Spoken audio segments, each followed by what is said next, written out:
Next Level Carpentry asked how I make a split screen video, kind of like the one we're seeing on the screen right now.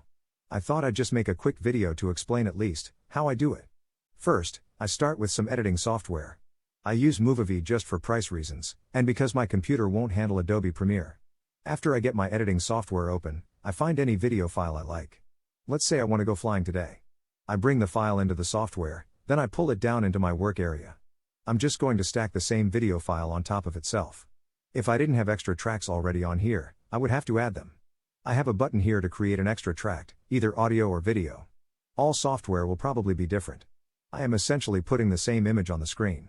One on the left and one on the right, so that each eye is seeing the same image independently. The VR helmet will segregate the images to create the virtual effect. When I stack the videos, if the option to position the videos doesn't come up, click the More Tools button and select Position.